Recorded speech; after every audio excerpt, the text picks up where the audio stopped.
तो हम कॉन्सेप्ट देखेंगे किसी एरे को कैसे रिवर्स कर सकते हैं। तो सबसे पहले हम इमेजिन करते हैं कि यहाँ पे एक रेक्टेंगल बॉक्स है, उसके अंदर छोटे छोटे वाइट बॉक्सेस हैं और एक इंसान है। उसे एक काम दिया जाता है कि ये जो वाइट वाइट स्क्वायर बॉक्सेस है इनकी इंडेक्सिंग भी दी हुई है, 0th index, 1, 2nd, 3rd, 4th index. In square boxes के अंदर जो एलिमेंट्स हैं उनको रिवर्स ऑर्डर में प्लेस करना है। अभी फ़िलहाल 5 4 3 2 1 है, हमें 1 2 3 4 5 करना है।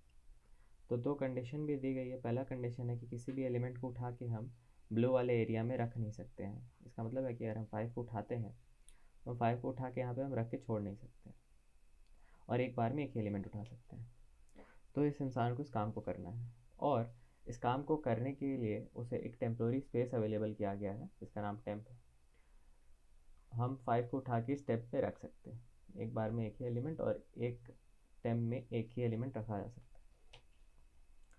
तो इस काम को करने के लिए वो सोचता है कि क्यों ना मैं 0th इंडेक्स पे जो एलिमेंट है उसको उठा के मैं टेम्प में डाल दूँ, और जो 4th एलिमेंट पे जो इंडेक्स है, 4th इंडेक्स पे जो एलिमेंट है उसे मैं उठा के 0th इंडेक्स पे डाल दूँ, और फिर टेम्प में जो रखा हुआ है उसे मैं उठा के 4th इंडेक्स पे डाल दूँ। तो जब हम ऐसा करते हैं तो हम देख सकते हैं 0th इंडेक्स और 4th इंडेक्स वाले एलिमेंट सही जगह पे आ चुके हैं अगर हम इसे रिवर्स करते तो सारे को। तो सेम काम हम फिर से करेंगे फर्स्ट इंडेक्स और थर्ड इंडेक्स के साथ।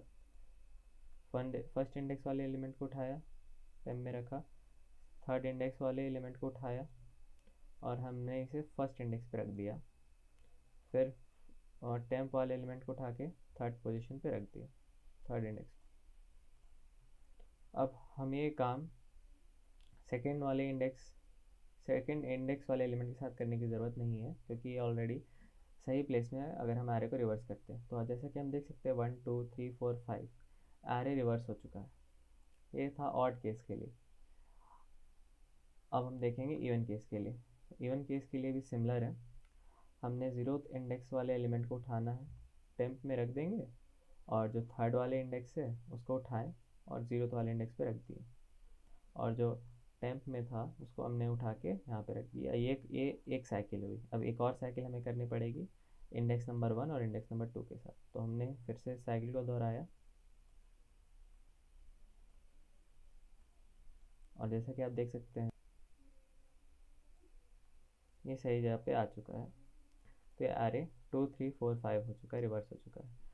अब आप सोच रहे होंगे कि इसे हम कोड कैसे करेंगे। तो कोड में जो टेम्प है वो इंट टेम्प वेरिएबल के नाम से काम करेगा और टेम्परेरी एलिमेंट एरे की एलिमेंट्स को स्टोर करेगा, और हमें फॉर लूप लगाना पड़ेगा।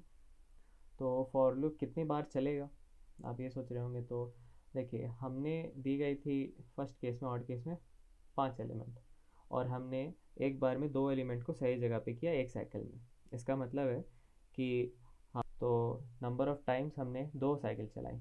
और सिमिलरली इवन केस में नंबर ऑफ़ एलिमेंट्स थे 4, और हमने 2 एलिमेंट को एक बार में अपनी सही जगह पर रखा, तो नंबर ऑफ़ साइकिल्स 2 बार हमने चलाई, जिससे कि सारे एलिमेंट्स अपनी सही जगह पे आ चुके हैं। तो अब हम देखेंगे कोड। तो कोड का जो कंसेप्ट है उसमें हमें इंट टेम्प लिया एक, और जैसे कि आप देख सकते हैं n/2 टाइम्स हमने चला रहे हैं, और ये n/2 हमेशा इंटीजर देगा, क्योंकि int divided by int C++ में एक इंटीजर ही वैल्यू देता है।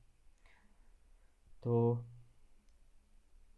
फॉर लूप के अंदर हमने टेम्प में ARR रखा। ARR में हमने असाइन कर दिया वैल्यू ARR(n-1) जो कि लास्ट इंडेक्स है -i, फिर ARR(n-1 - i) में हमने टेम्प रख दिया, और ऐसा करके हम पूरे के पूरे एरे को रिवर्स कर देंगे। इसकी टाइम कॉम्प्लेक्सिटी के बारे में हम जब देखते हैं तो टाइम कॉम्प्लेक्सिटी है big O (n) and space complexity है big O (1), कि हमने एक टेम्प्रेरी वेरिएबल लिया है और हम n/2 टाइम्स चला रहे हैं, जिसे हम लिख सकते हैं big O (n). अब हम आगे देखेंगे कोड, VS कोड में।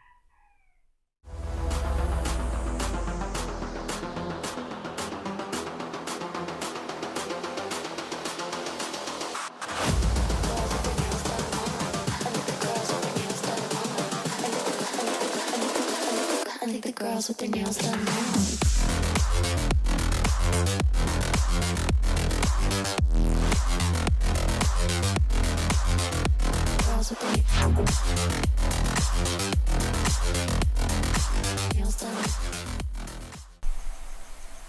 तो पूछ रहा है enter the size of the array, तो अभी छोटा एरे लेते हैं साइज का 5। Enter the elements of the array, तो 1 2 3 4 5। उसके जैसे कि हम देख सकते हैं उसके बाद following is the reversed array 5 4 3 2 1।